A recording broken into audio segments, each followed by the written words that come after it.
Can you first tell me your name? Sure. My name is Mike Carlip, uh, BCBA. Awesome. How long have you been a BCBA? I think I've been a BCBA for 5 years, and I was started out as a BCABA for I think a year before that. And how long were you a technician? I was never a technician. Awesome. Okay, so that's a really good lead in to my next question. What led you on your career path to being a BCBA? How did you get to this point? And joined an alternative certification program to become a teacher in New York City called the New York City Teaching Fellows Program. So I became a special education teacher in New York City, and did that for 3 years. And then I moved to Florida. And as I was waiting to get my certification in line, because it's not reciprocal between Florida and New York, I saw an ad on the school district website there for a behavior specialist. Since I worked with a lot of challenging behavior in New York, I then thought, hey, maybe this might be a good move for me. So I applied, not really thinking I'd get the job, and I got the job. And they said, well, you have to become a BCBA within 3 years, or you will lose this job. So I started my coursework at that moment, and got my BCABA just to kind of stop the clock. Once I achieved enough hours or supervision, and got the requisite classes under my belt. Cool. And with that, did you go through an online program in person? What was your coursework through? My coursework was through FIT, Florida Institute of Technology.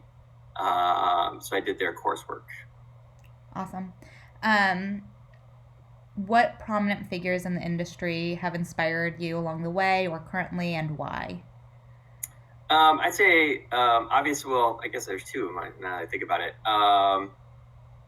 But I think Greg Hanley, Dr. Hanley, and the work he does, because he's kind of pushing the envelope of what we're doing. So a lot of his work is outside the box, and still very sound and important and vital. But my cat just fell. But also really, really, really interesting. And Jose Martinez Diaz from FIT as well, because he just cares so much, and he's influenced so many BCBAs, because a lot of people do that FIT coursework. So it's been he's just one of those people that's like, okay, he cares, but he's also very sound at what he does, and what he does is really good. So Cool. Um, it sounds like you've had special ed experience and BCB experience in a school district. mhm. Have you had any other opportunities as a BCBA in different settings? Yeah, I've worked in the schools. I guess I've worked in 3 different school districts: two as a BCBA, one as a teacher. And then I've worked in for 2 private companies providing ABA services, in home and center based.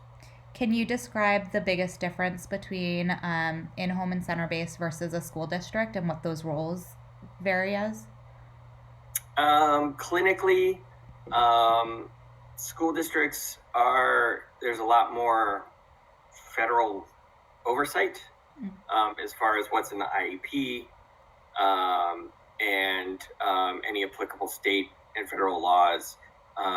So it's a much more rigidly defined sort of care that we can do, and the policies and procedures are much more I would almost say challenging to navigate in some ways. Mm. Where in private, it's more based on you kind of have 2 things going on. You are providing excellent service to the best of your ability, plus you also have a billing component that you have to maintain a certain number of hours. So there's kind of an eye on the bottom line a little bit. So but there's also more flexibility in being able to execute plans that you deem as a BCBA appropriate, where in the school system you have little bit more of a shorter leash. Great. Would you say there's a population difference as well between private home versus school? Are you private home is generally kids with autism spectrum disorder, whereas as schoolers, are you experiencing kids of varying ability, different diagnoses? Are you working directly with kids, or is it more staff training? I work sparingly with kiddos, not in a direct way. Mm-hmm. I do more of staff training, responsible for training the paraprofessionals in the district on ABA concepts and best practices Mm-hmm. and how that applies to the classroom and what they do. So that was mostly what I've done here. Back in Florida, where I worked in school district, they had a little bit of a different model. They had about 25 BCBAs in the district, and each BCBA had their own self-contained unit within a community school. So so for instance, it would be pre-K through 5 in an elementary school, just ASD, and it would be just kids with a autism spectrum disorder diagnosis, where here in Portland, it's predominantly kiddos with ASD, but there's a lot of comorbid conditions going on, or the ASD may not be the most presenting challenge that the learner is facing. Cool. So it sounds like different school districts have different roles outlined for BCBAs. Very, very much so. PPS has just hired us as of the beginning of this school year. So they have 5 BCBAs right now, where last year they only had, I think, 2 contract Great. BCBAs. So they're scaling up, and how that is going to scale up is still a little bit up in the air. Okay. What would you say a typical day looks like? For me in the schools, Mm-hmm. a typical day will be going from unit to unit, helping out as best I can. I usually before the kiddos get there, I'll do a training at a school site with the paraprofessionals to build on or scaffold off of some concepts that we've covered in trainings, the big trainings that I've done. Mm-hmm. And then different ABA-based techniques. And then usually I have an afternoon training session after the kiddos leave the school to impart more kind of that same knowledge I was doing those before school meetings. Great. What would you say is the hardest thing about your job? The hardest thing about being a BCBA in the schools? Sure.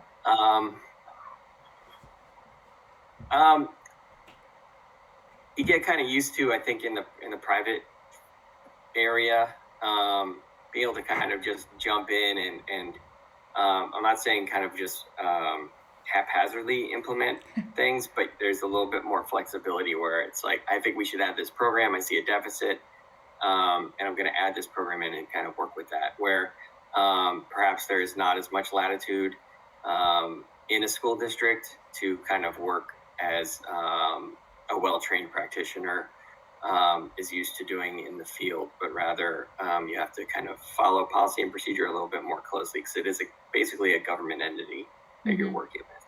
Yeah, so a lot of checks and balances. Lots of checks, lots of balances. Yeah. Cool. Last question. What advice would you give to a newly certified BCBA? Oh, wow.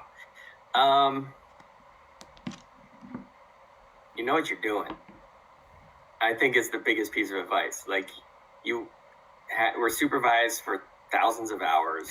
You passed this horrible test. You have taken a ton of courses. You've read a lot about it, a lot of articles, a lot about the field. You got this. Like, you can do this. Don't feel intimidated by people that have been in the field longer, or intimidated by the scale and scope of the job. Like, you have all the training you need to succeed and to help kids and adults. It's just don't be intimidated. You got it. Awesome. Thank you. And Mike has shared with me that he's comfortable giving his contact info. So if you guys have more questions about the life as a BCBA in a school district or his previous experience with home-based care, feel free to reach out.